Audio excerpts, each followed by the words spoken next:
know this story. 300 Spartans, a narrow pass, a king who would not yield. It ends with a last stand, a betrayal, and a sacrifice the Greeks would never forget. Here is what that story leaves out. The 300 didn't stop Xerxes. A Greek let him through. This is the Persian side of Thermopylae, not the version the Spartans needed remembered.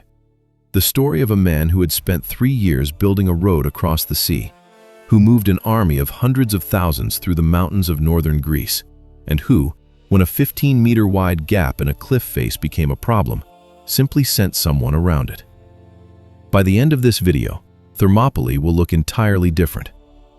To understand what happened at Thermopylae, you first need to understand who Xerxes actually was. Not the monster of the 300 film, not the raging god king who loses his temper at the sea. The actual man. Xerxes I became king of Persia around 486 BC, following the death of his father Darius the Great. He was in his early 30s. In the years immediately before the Greek campaign, he had already suppressed major revolts in Babylonia and Egypt. He ruled an empire stretching from the Aegean coast in the west to the Indus River in the east, from Libya in the southwest to the Scythian steppe in the north.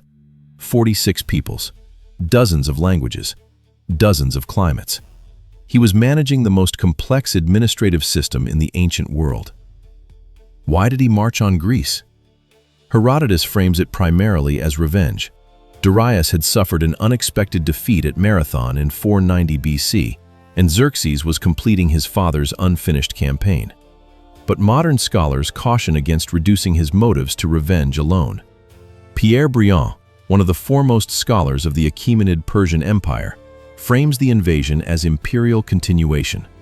A military draft was ordered across the empire, plans were laid over years, and the target was the completion of a western expansion Darius had already begun. Both framings are likely true. They are not mutually exclusive. What we know for certain is this: Xerxes left his own record. In the XPF inscription at Persepolis, his own words, carved in stone, he wrote, "Darius, my father, made me the greatest after himself." He was not a monster. He was a king who believed he was completing something his father had started, and he was about to attempt a campaign that no empire in history had ever attempted at this scale. The invasion of Greece was not a sudden march. It was a 3-year engineering project. The first obstacle, the Hellespont, the narrow strait between Asia and Europe. Today we call it the Dardanelles. In 480 BC, it was the single barrier separating Xerxes' army from the Greek mainland. It is roughly 1.5 miles wide at its narrowest crossing point. Xerxes built a bridge across it. Not a metaphor, an actual bridge, constructed from approximately 674 ships. Triremes and pentaconters, lashed side by side in 2 parallel lines across the open water. Herodotus records the ship count at 674. Over those hulls, engineers laid cables, wooden planking, and packed earth, so that horses would not shy at the sight of water moving beneath them. A first attempt was destroyed by a storm before the army could cross. Herodotus tells us that Xerxes ordered soldiers to strike the water 300 times with whips and throw chains into it as though putting the sea in fetters, while his men called out insults at the Hellespont as they did it. It is one of the most vivid images in all of ancient history. It may reflect a real Persian ritual act, a formal cursing of the waters, a symbolic assertion of royal dominion over the elements. It may be Greek storytelling, designed to portray Xerxes as a man who had lost his reason. We cannot know. What we know is that he built a second bridge. He did not abandon the campaign. He ordered new engineers, new materials, a new crossing. 7 days and 7 nights, Herodotus says, the army crossed, continuously, without stopping. The Hellespont was not the only engineering achievement of this campaign. There is a peninsula on the northern Aegean coast called Athos, a finger of land jutting into the sea. In 492 BC, an earlier Persian fleet had tried to sail around its southern tip and lost approximately 300 ships and 20,000 men to a sudden storm. The promontory had already cost Persia badly. Xerxes did not intend to repeat that mistake. He cut a canal through the base of the peninsula, approximately 2 kilometers long, wide enough for 2 triremes to pass side by side in opposite directions. Thousands of conscript laborers dug for years. Herodotus describes the work in detail. The canal's outline was confirmed by a British survey expedition in the early 1990s. The archaeological traces are still in the soil of the Athos Peninsula. He cut a canal through solid ground, so his fleet wouldn't have to sail around a headland. The bridge and canal were the physical infrastructure of the invasion. The army itself was something else entirely.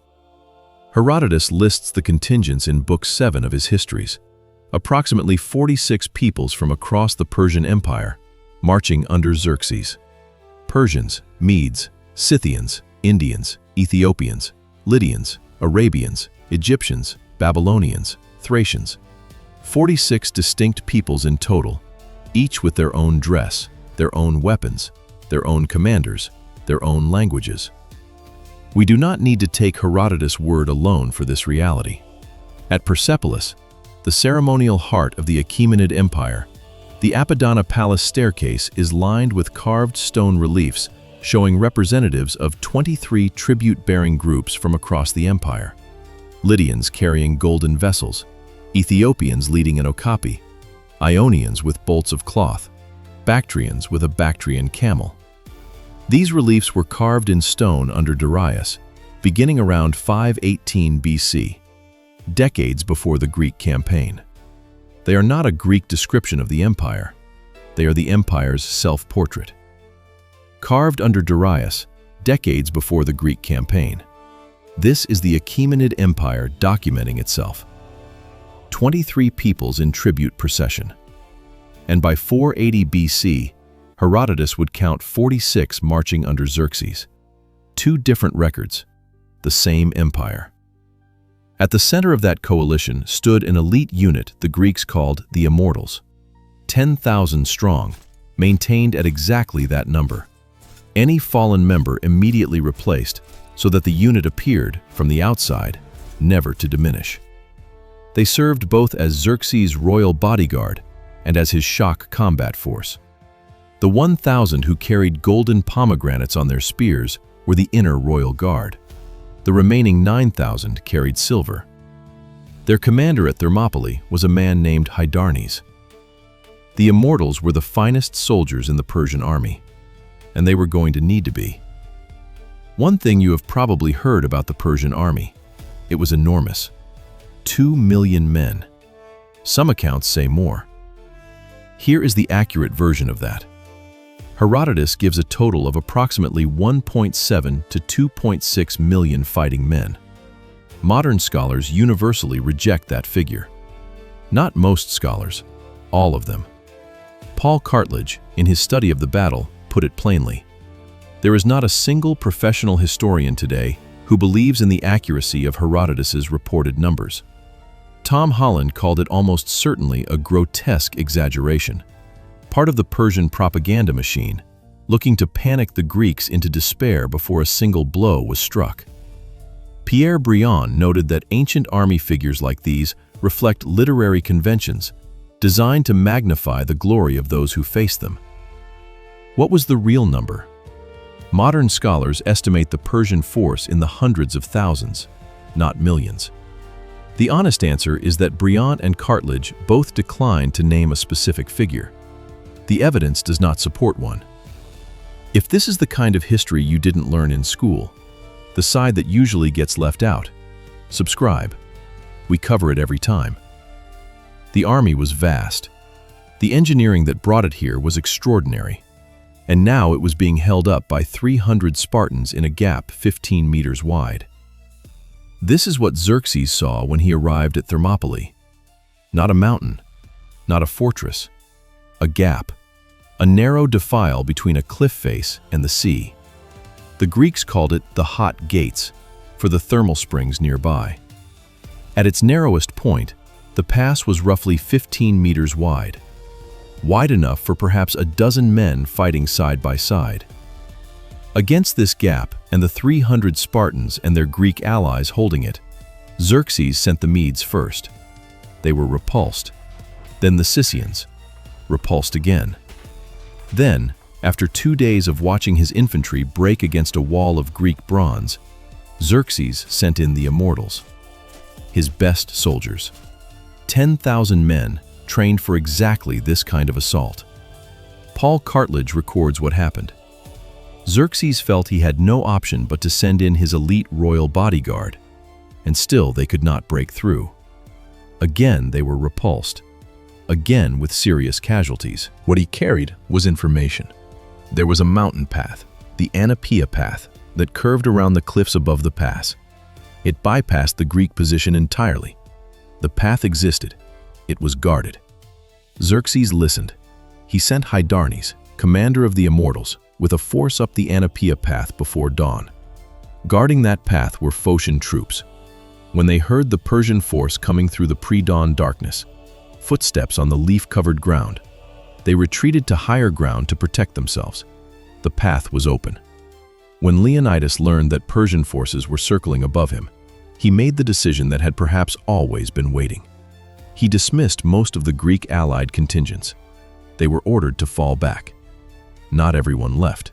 The Thespians, 700 men from the city of Thespia, refused to go. They chose to remain with the Spartans.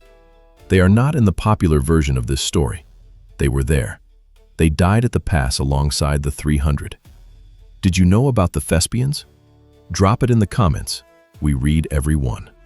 Leonidas prepared for the end. The pass fell. The road south was open. In the weeks following Thermopylae, Persian forces moved south through mainland Greece and reached Attica. The city of Athens had already been evacuated. The population moved to the island of Salamis and the Peloponnese. Xerxes arrived to find the city largely empty, except for a small group who had barricaded themselves on the Acropolis. Herodotus records what followed. The Acropolis was taken. The buildings were burned. The most sacred site in Greece was reduced to rubble. Then Xerxes did something the Greek sources mention but rarely dwell on. He went to the Agora, the civic heart of Athens. Standing in the public square were bronze statues that meant more to Athenians than perhaps any object in the city. Harmodius and Aristogiton, the tyrannicide heroes. The men who, according to Athenian democratic tradition, had slain the last tyrant and opened the path to Athenian democracy. Their statues were Athens' most sacred political symbols. Xerxes had them loaded onto carts and sent to Susa. Historians describe this as deliberate god-napping, not looting, but a political statement. The symbols of Athenian democracy ended their journey in the Persian royal capital. The victors take the symbols. That is how empire communicates its victories. The Persians were not confused about what those statues meant. That is precisely why they went to Susa. Persia's strategic reversal came at Salamis in September of that same year. The Persian fleet was decisively defeated by the Greek fleet in the narrow waters between the mainland and the island of Salamis. Xerxes, according to Herodotus and Plutarch, watched from a high position on the shore, a reconstruction the ancient sources broadly support, though the precise details of how he watched are lost to us. He withdrew from Greece. The war continued another decade. Eventually, the Greek alliance prevailed. But here is the question this video has been building toward. Was Thermopylae a Persian defeat? The pass fell on the third day after the Immortals first attacked. The road south was open. Athens was sacked. The Acropolis was burned. The bronze founders of Athenian democracy were carried to Susa. The scholars who have studied this battle, Holland, Cartledge, both frame Thermopylae as a Persian military success that the Greeks later transformed into a myth of heroic resistance. The battle delayed the advance by 3 days. Athens was in ruins in the weeks that followed. The Greeks wrote Thermopylae as an eternal stand because they needed to. They told the story because they eventually won, and in that eventual victory, they required a myth about courage, a moment of pure resistance they could carry forward into the culture. The myth worked. It has lasted 2,500 years. The Persians did not need to tell the story. They had already taken the pass. The man who built a road across the sea, who fed an empire through mountain passes, who waited 3 days outside a 15-meter gap while his best soldiers broke against it, and then sent someone around it. That is who Xerxes was. The 300 didn't stop Xerxes. A Greek let him through. That Greek's name was Ephialtes. He came seeking something, reward, according to Herodotus. His real motivation died with him. What he gave Xerxes was a path around 15 meters of rock. What he gave the Greeks was a betrayal they could carry into legend. No one built a film about Ephialtes.